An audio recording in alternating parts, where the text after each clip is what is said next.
In this video, I'll show you how to use Canva app for video editing on laptop. It's super easy and you don't need any professional editing software to get started. So first, open your browser and go to canva.com. If you don't already have an account, you can sign up for free using your email or Google account. Once you're on the Canva homepage, go to the search bar at the top and type video. You'll see tons of video templates. Some are free while others are for Canva Pro users.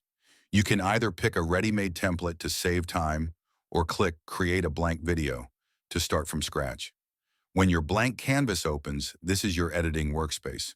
On the left-hand side, you'll see tabs like Design, Elements, Text, Uploads, and Tools. Let's start by clicking Uploads arrow Upload Files to bring in your own video clips, photos, or music. Once uploaded, simply drag and drop them onto your canvas or timeline. You can also browse the Elements tab to find stock videos or photos and add them directly to your project. At the bottom of the screen, you'll find the Timeline panel. This is where you organize, trim, or split clips. To trim a video, click the clip and drag its edges. To split, right-click on the clip and choose Split. This helps you remove unwanted parts or rearrange your footage. To add another clip or scene, click the plus icon plus on the timeline. This adds a new page for your next video segment. Now let's talk about transitions and effects. To add a transition, move your cursor between two clips and click Add Transition. Choose from options like Fade, Slide, or Zoom for a smooth flow between clips. You can also adjust brightness, contrast, and filters by selecting a clip and using the Edit menu at the top. Next, let's add text or titles.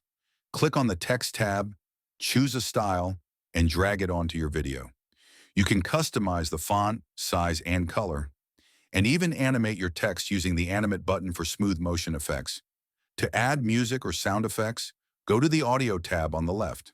Upload your own track or explore Canva's built-in audio library.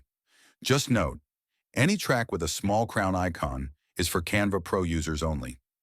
Once your video looks perfect, preview it by clicking the play button above the timeline. If everything looks good, go to the top right corner, click Share Arrow Download, choose MP4 Video, and hit Download. And that's it.